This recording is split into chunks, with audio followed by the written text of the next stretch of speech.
The ambulance siren tore through the quiet night like a blade slicing into the fragile calm of a high-quality elder care facility in Kentucky.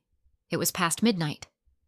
In room 212, Mr. Walter jolted upright in bed as the sound of hurried footsteps pounded down the hallway, followed by a choked cry, "Helen! Mrs. Helen!" He rubbed his eyes, his trembling hands groping for the familiar wooden cane beside his bed. No one needed to say a word. He already knew. It was Helen, the woman from the room next door. The same woman who, just yesterday afternoon, had shared with him half a packet of stale soft cookies, squinting playfully as she posed a strange question. If a rotten old tree falls quietly in the middle of a deep forest, would anyone still remember that it once stood? At the time, he'd chuckled. "Well now, you're making me feel like I'm in a fairy tale."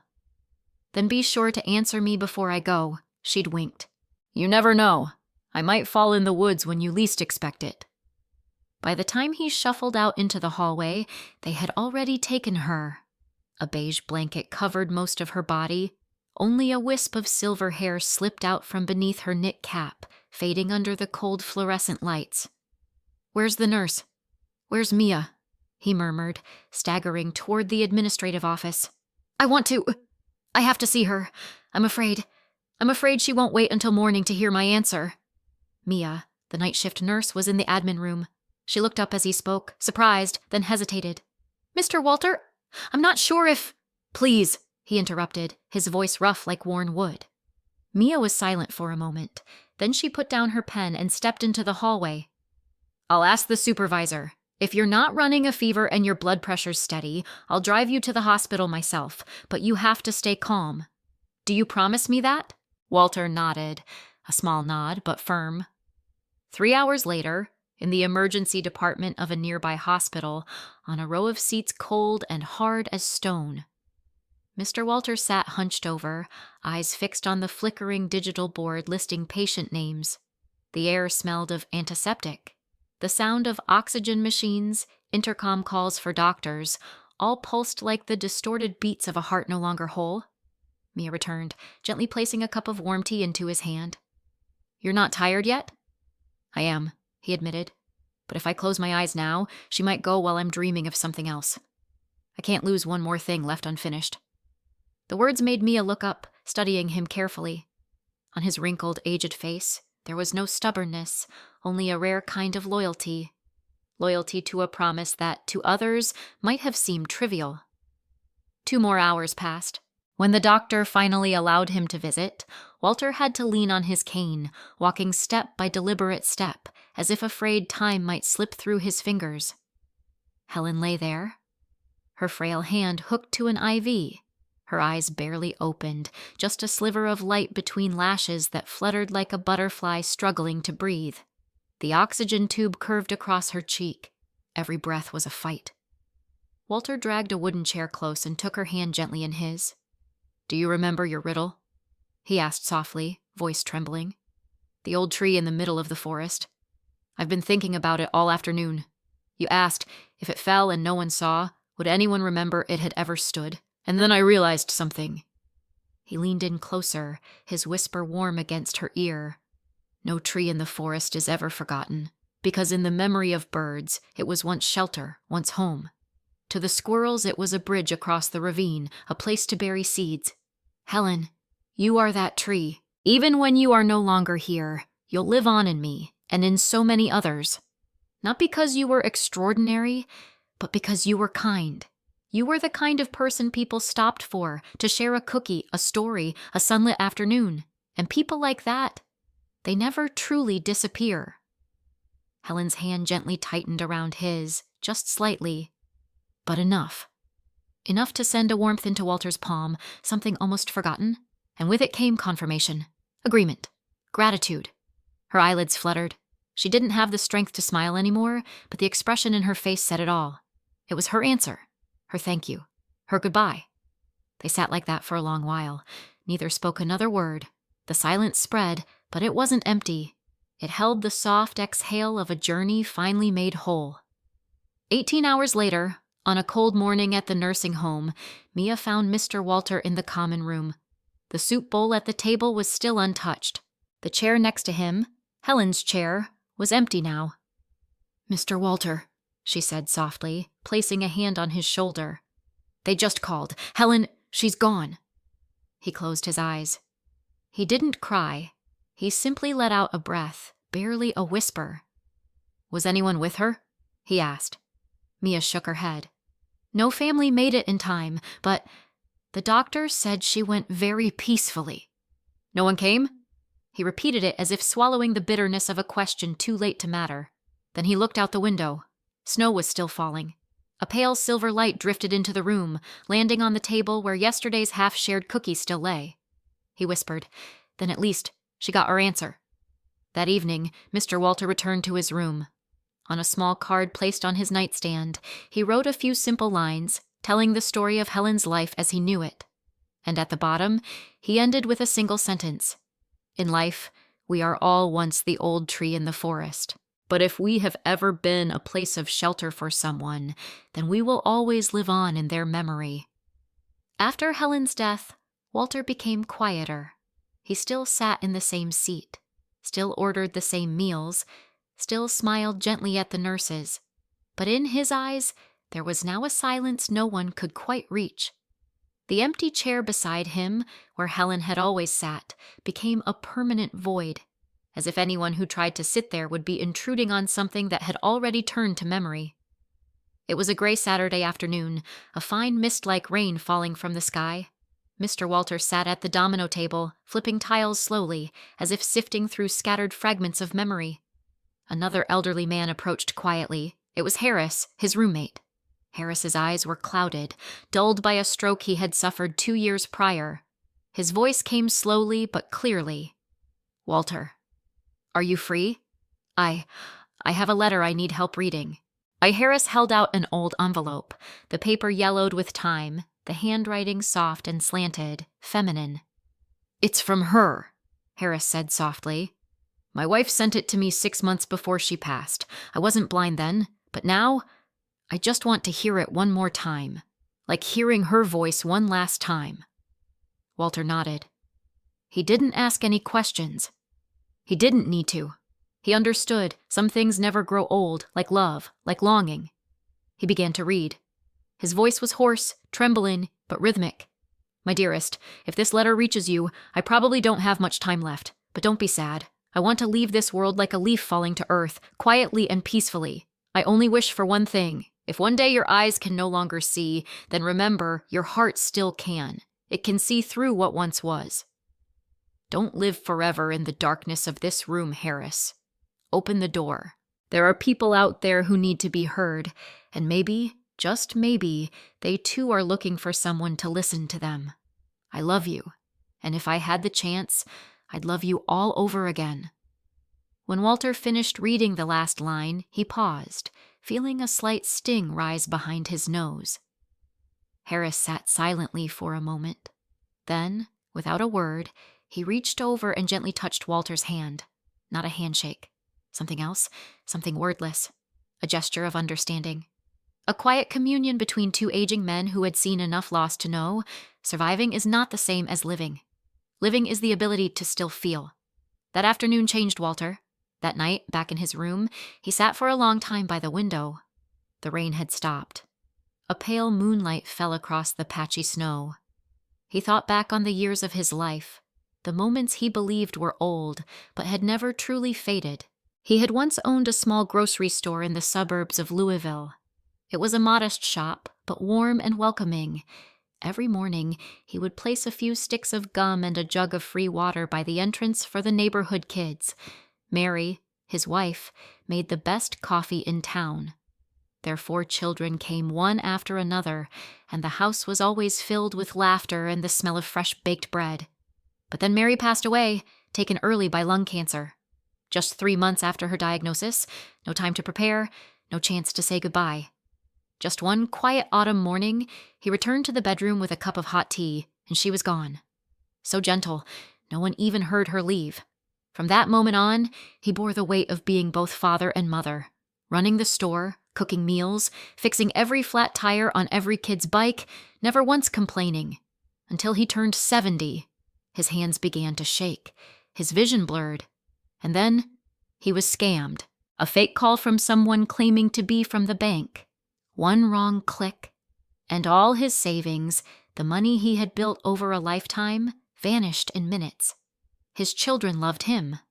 But they were busy, each with their own families, their own responsibilities. They discussed it among themselves and found a good nursing home, private room, 24/7 nurses, a garden. He didn't argue, but inside, he felt like an old relic being stored away. On his first day here, he hated everything. Hated the smell of disinfectant. Hated the TV always left on, hated the cold lighting and the bland food trays. But more than anything, he hated the quiet. The kind of quiet that belonged to people who had stopped telling their stories. He missed the park near their old home, where he and Mary had exercised together, from youth into old age. Missed the trees, the little house on that row where he had lived a full life. After reading the letter aloud for his blind friend, he realized, everyone here carries within them an unwritten chapter. Some were once musicians. Some were teachers. Some were firefighters. And some were people quietly forgotten by their own families. But none of them were invisible. From that day on, Mr. Walter began asking others more questions. At the dining table, he told the story of how Mrs. Helen had once made him answer a strange riddle. In the activity room, he started hosting storytelling circles, each week built around a different theme, from favorite childhood meals to the longest journey we ever took. Each person brought a piece, and together, those pieces formed a map of lives that had once burned brightly. Walter didn't become a healer, but he did something even more important. He reminded people that they had lived, that they had loved, and had been loved in return. He learned how to connect people through fragments of memory, and yet the cycle of life and loss continued. Every now and then, there was an empty bed, a familiar face gone. No farewells, no explanations. Privacy laws forbade nurses from revealing if a resident had been transferred. They simply disappeared. The chair at the dining table was filled by someone new. Another person learned how to quietly cut food with shaking hands. Another nodded in greeting, though no one knew their name. And then, one by one, they too would vanish. Slowly, the empty spaces inside Walter's heart grew. One night, Harris, now as close to Walter as a brother, spoke quietly. "You keep telling other people's stories, but do you ever tell your own?" Walter shook his head. "I don't see the need." "Then let me tell it for you," Harris said. "Because when you're gone, who will?" Walter smiled and nodded slowly. And that was when he began writing his cards. Each one was a short story about one of his elderly friends and the message they had left behind for the world. He believed that both the lives and deaths of people mattered, and that he had been blessed with the gift of friendship and their stories. It was his responsibility to preserve them and share them. On the back of every card he wrote, Mr. Walter always penned the same line: "You are not a shadow. You are a story, and we want to listen." One March morning, a soft spring breeze drifted through the southern garden of the nursing home, but Walter didn't feel it. A bead of cold sweat ran down his temple, though the weather outside wasn't hot at all. He was in the bathroom alone, a habit of independence he had stubbornly kept. But this time, something was wrong. A sudden wave of dizziness struck before he could reach the handrail. There was a loud thud, his wooden cane clattered to the floor. And then, silence. By the time the staff found him, he was lying motionless, his head having hit the edge of the sink. His eyelids were half closed, his breath so faint it seemed absent. "Emergency call. Gurney wheels." Harsh lights flashing across the ceiling, a white hospital bed. And then a familiar image, Mia, the nurse who had once driven him to see Helen, now holding his hand tightly once more. 2 days later, in a private room in the special care unit, Walter woke as if returning from a dream too deep to measure. Mia sat at his bedside, eyes red with worry. "You scared the hell out of me, you know that?" she said, half scolding, half trembling. Walter smiled, though his lips were cracked. "Maybe. God's knocking on my door."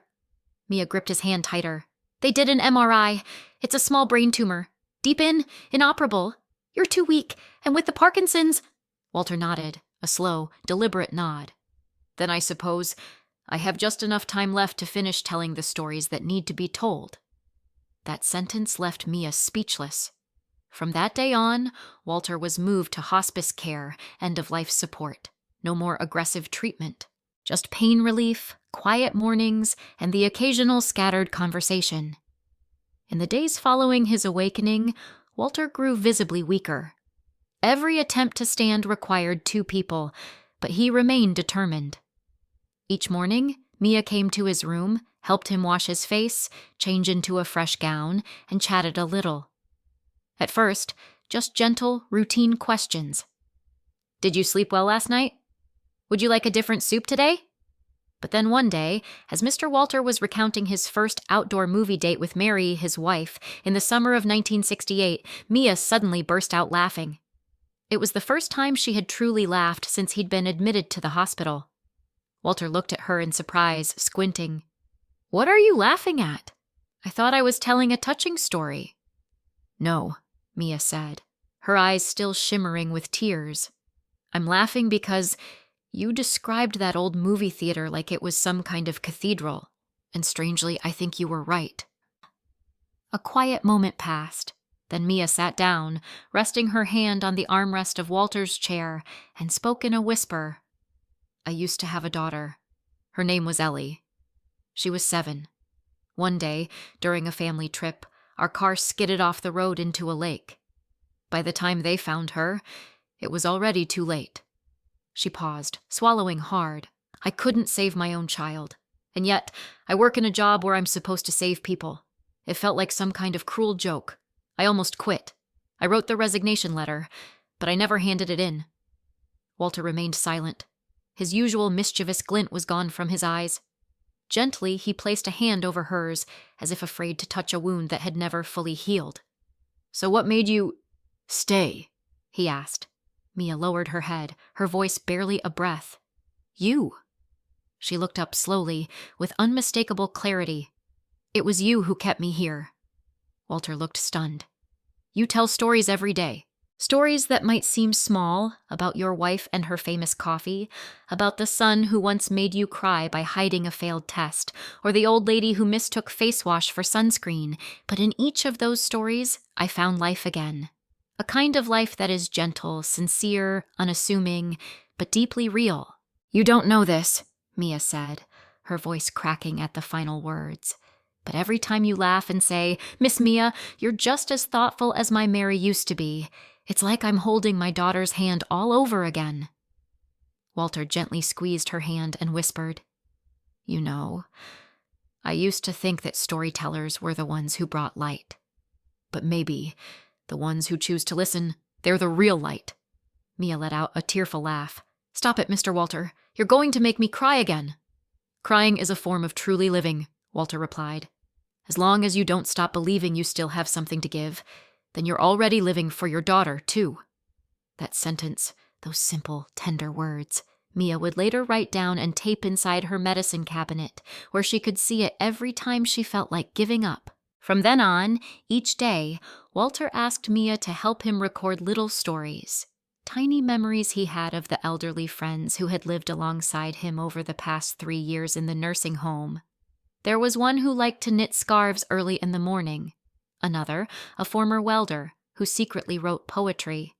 And there was the old woman who sang an unintelligible lullaby every time it rained, as if rocking herself to sleep. Each of these stories was a fragment of memory, and each fragment was proof that someone had truly lived, had existed, and left behind a trace of light in someone else's life. One afternoon, as sunlight streamed into his small room, Walter called Mia over and handed her a worn wooden box, his name faintly carved into it by his unsteady hand.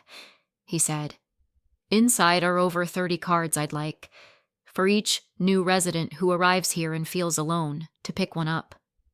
Maybe they'll realize they're not truly lost." Mia opened the box, her hands trembling slightly. On each card was a careful handwritten note. "You're sitting in the same chair Miss Eleanor once did. She loved ghost stories, but was terrified of the dark. The blanket you're using used to belong to Mr. Benny. He sang the blues every morning, even though he couldn't hold a tune. If you ever feel unheard, go find Mr. Harris. He can't see, but he sees so much. Each line of writing was like a gentle embrace offered to souls searching for something to hold on to. Mia placed her hand over her heart. She had once considered quitting. After her daughter died in a car accident, she had fallen into a deep abyss. Every shift felt like torment. She used to think taking care of the elderly means watching them die slowly. But Mr. Walter had shown her the opposite. He wasn't afraid of death. He was only afraid of being forgotten.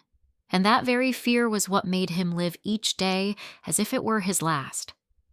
One early afternoon in April, soft sunlight glowed against Mr. Walter's silver hair. Mia was reading him a new letter, this time from Harris. In the letter, Harris had asked someone to write for him. "Dear Walter, you must be laughing out loud getting this letter and saying, 'Oh, that half-blind old fool is trying to write me now,' but don't underestimate me. At the nursing home, I'm the most senior resident after you. I've got lots of friends. They're my eyes now. Thank you for telling the part of my life I can no longer see. Don't worry, in your absence, I'll carry on the task you left behind. To connect, to lift the spirits of our fellow elders, and to keep the stories going." Mr. Walter was silent for a long time. Then, despite how frail he had become, he burst into a hearty laugh. After a moment, he asked Mia, "Mia, are you afraid of dying?" She looked up but didn't answer right away. "Yes," she finally said, "but I'm more afraid of dying without ever having truly lived." Walter smiled. "Then you're living very well. Very human." After a pause, he continued, his voice as soft as the wind. "If I'm no longer here, please take good care of my blind friend for me and tell the newcomers that they are not wandering shadows. Here, everyone is a story. In this place, every person has been a story worth hearing." Mia nodded, her eyes stinging. A few days later, Mr. Walter slipped into a deep sleep and never woke up again. There are people who leave behind no fortune but a legacy of memory. Lives that may seem small, but through kindness and the act of listening, they become part of the memory of an entire place. Memories do not disappear. Even without presence, everyone deserves to leave an echo in this world. In the realm of old age, illness, and forgetting, it is kindness that ensures people are remembered always,